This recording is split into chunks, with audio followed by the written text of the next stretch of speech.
side note here. We're going to look at the history of the Amalekites. This is Appendix 1. And the question that has been brought up was Haman the Agagite, a direct descendant of King Agag.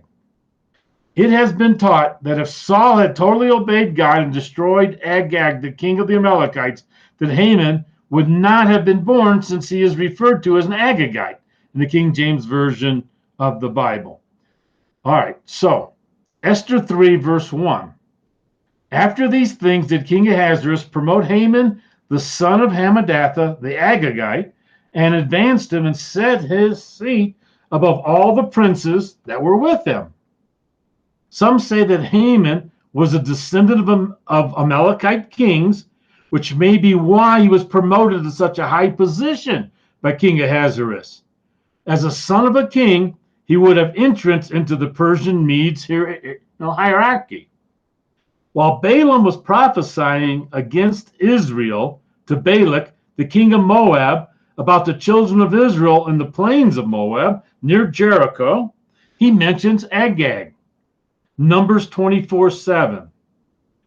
He shall pour the water out of his buckets, and his seed shall be in many waters, and his king shall be higher than Agag, and his kingdom shall be exalted. This is the time of Moses. This is many years before Samuel and Saul. Agag means high, warlike, or flame. It is believed that it is a title for the king of the Amalekites, like Pharaoh, Caesar, Abimelech, Agag. Young says that Agag was a poetic name of Amalek, derived from a particular dynasty. An Agagite would be a descendant of an Agag, a king of the Amalekites. Amalek was the son of Eliphaz and Tilma, who was a concubine. He was the grandson of Esau. His descendants fought against the children of Israel after God had brought forth water out of the massive stone in the wilderness of Rephidim. Exodus 17. You know that picture of the huge rock that's 200 feet in the air. It's got a big split in it. At Rephidim, Israel stopped there, needed water. Moses hit the rock twice. It still brought forth water down to everybody. Actually just once there. But if you live in a desert and there's a lot of water around, we'll see the backdrop as to why they attacked. All right, Exodus 17:8. Then came Amalek and fought with Israel in Rephidim, because there was water there now. And Moses said to Joshua, choose us out men. Go out, fight with Amalek. Tomorrow I'm going to stand on the top of the hill with the rod of God in my hand. So Joshua did as Moses had said to him and fought with Amalek. And Moses, Aaron, and Hur went up to the top of the hill. And it came to pass when Moses held up his hand that Israel prevailed. When he let down his hand, Amalek prevailed. But Moses' hands were heavy, and they took a stone and put it under him, and he sat thereon. And Aaron and Hur stayed up his hands, the one on one side and the other on the other side. And his hands were steady until the going down of the sun. And Joshua discomforted Amalek. I guess you could say they weren't having a good day. He discomforted them and his people with the edge of the sword. So while the people of Israel encountered other nations who were overtly hostile to them, God never calls Israel to avenge any acts of hostility against any of these people except the Amalekites. Deuteronomy 25:17. Remember what Amalek did unto you by the way, when you were come forth out of Egypt? How he met you by the way, and he smote the hindmost of thee, even all that were feeble behind thee, when thou wast faint and weary, and he feared not God. Therefore it shall be, when the Lord thy God has given thee rest from all thy enemies round about, in the land which the Lord thy God giveth thee for an inheritance to possess it, that thou shalt blot out the remembrance of Amalek from under heaven. Thou shalt not forget it. God had declared that he would war with Amalek from generation to generation with the intent to blot out the remembrance of Amalek from under heaven. Exodus 17:14. We'll just continue where we were before. And the Lord said unto Moses, write this for a memorial in a book. Rehearse it in the ears of Joshua. for I will utterly put out the remembrance of Amalek from under heaven. Moses built an altar, called the name of it Jehovah Nissi, or Jehovah is my banner, or Jehovah is my canopy. For he said, because the Lord hath sworn that the Lord will have war with Amalek from generation to generation. Now, this implies that the fight would be ongoing over much time. Many battles were fought against the Amalekites during the time of the judges in Israel, starting with the judge Ehud, Judges 3:12. And the children of Israel did evil again in the sight of the Lord. The Lord strengthened Eglon, the king of Moab, against Israel, because they had done evil in the sight of the Lord. He gathered unto him who? The children of Ammon and the children of Amalek, and went and smote Israel and possessed the city of palm trees. So the children of Israel served Eglon, the king of Moab, 18 years. And when the children of Israel cried unto the Lord raised them up a deliverer, Ehud, the son of Gera, a Benjaminite, a left-handed man. And by him the children of Israel sent a present unto Eglon, the king of Moab. And it's quite a great story. If you hadn't read Judges 3 here, but it's also in more information in the Judges class that I did, which is on our webpage. All right, how about the prophetess Deborah and Barak? They fought against Amalek and defeated Sisera, the captain of Jabin, king of Canaan, and his chariots. Again, a very familiar record. Judges 5:1. When it was all over with, Deborah started singing, and Barak, the son of Abinoam, on that day, and then there's the whole song. But verse 14 is of interest to us. Out of Ephraim was there a root of them against Amalek. So part of the people they fought against was the king of Canaan, but also Amalek was there. Gideon fought against the Mennonites and the Amalekites in his epic battle to free Israel, Judges 7:12. And the Midianites and the Amalekites and all the children of the east lay along in the valley like grasshoppers for multitude.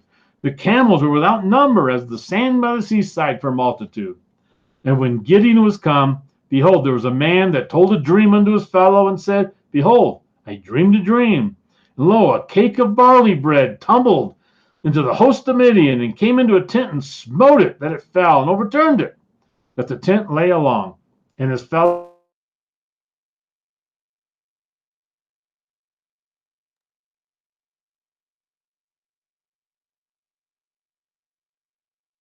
and all the host, which was all the Amalekites. Okay. David, who was the king after Saul, he dealt with the Amalekites many times. So this was after Saul's record. 1 Samuel 27:8. And David and his men went up and invaded the Gershurites and the Gezerites and the Amalekites. For those nations were of old the inhabitants of the land, as thou goest ashore, even unto the land of Egypt. Now, 1 Samuel 30:17, David smote them from the twilight even unto evening of the next day. There escaped not a man, except 400 young men, which rode upon camels, and they fled.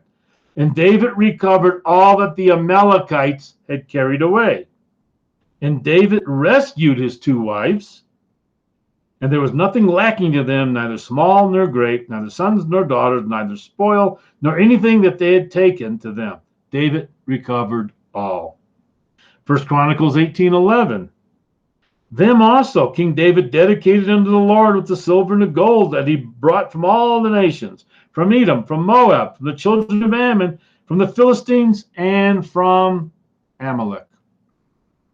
The last recorded battle against Amalek was with the Simeonites, that they fought against the Amalekites during the time of Hezekiah. 1 Chronicles 4:42. And some of them, even the sons of Simeon, and they smote the rest of the Amalekites that were escaped and dwelt there unto this day. So this was an ongoing battle with the Amalekites. So go back to 1 Samuel 15:1. Let's look at this record of Saul in more detail. 1 Samuel 15:1. Samuel said unto Saul, the Lord sent me to anoint thee to be king over his people, over Israel. Now therefore hearken thou unto the voice of the words of the Lord. Thus says the Lord of hosts, I remember that which Amalek did to Israel, how he laid wait for him in the way when he was come from Egypt. Now, remember, God had promised way back to the time of Moses that once they were a nation, once they were settled, he was going to settle the score. He was going to start taking out the Amalekites. All right. And God remembers it. Now he says, go and smite Amalek and utterly destroy all that they have and spare them not, but slay both man and woman, infant and suckling, ox and sheep, camel and ass.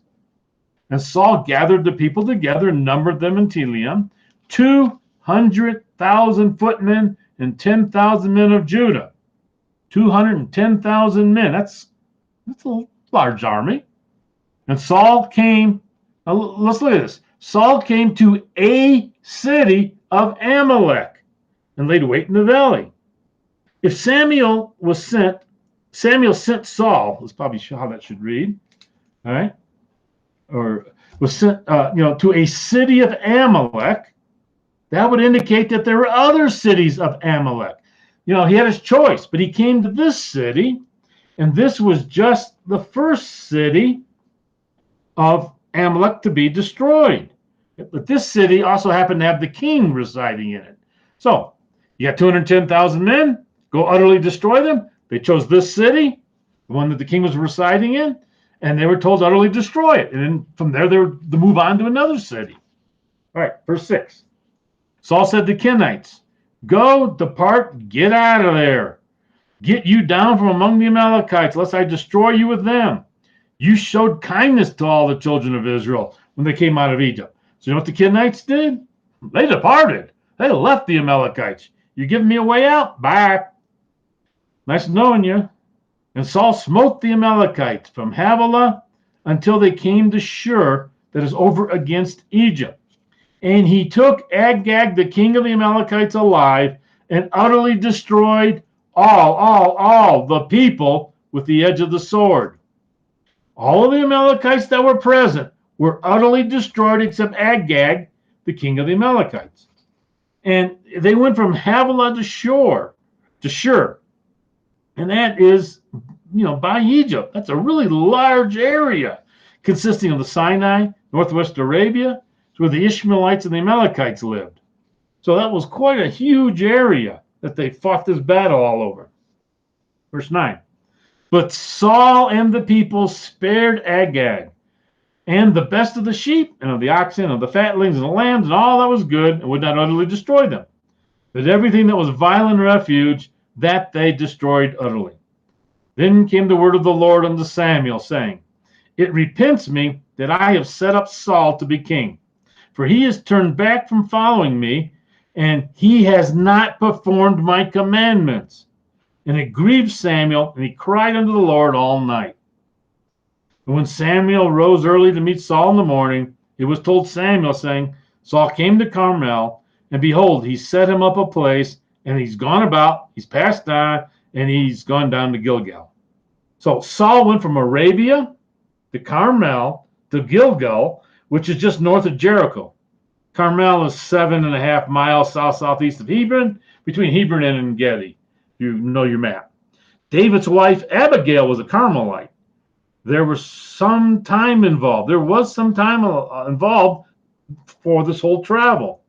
And Agag would travel as a favored prisoner of Saul. That's where some get the idea that he, as a favored prisoner of Saul, he had certain friends with benefits. Verse 13.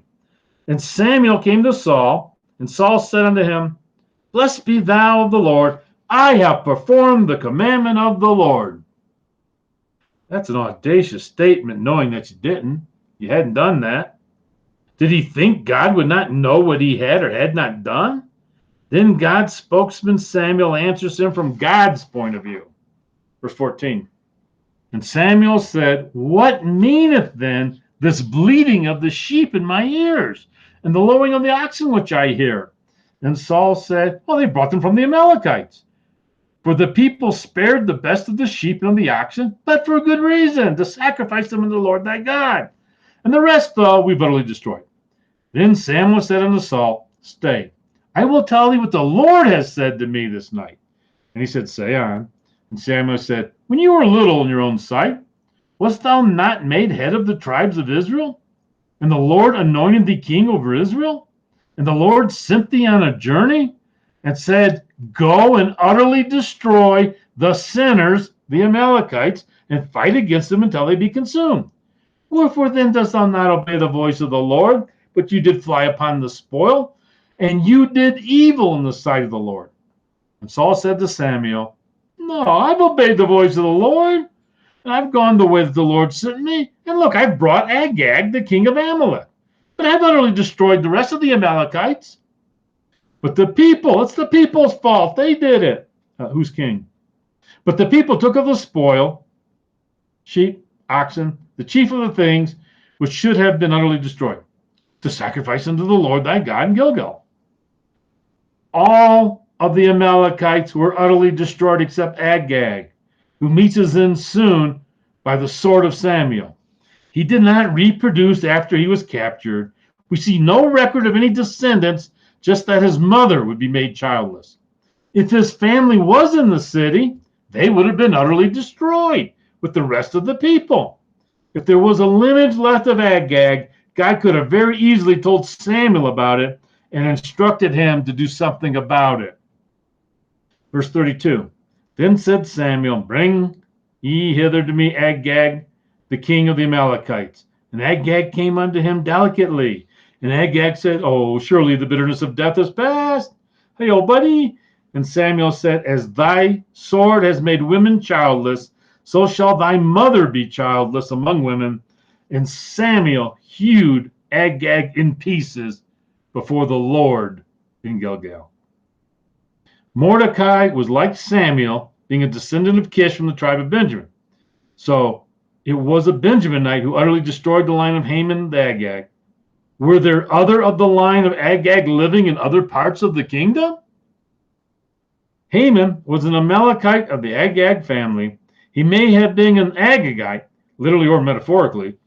He was a descendant from a king of the Amalekites, but it is extremely doubtful he was from the Agag that Samuel hewed in pieces.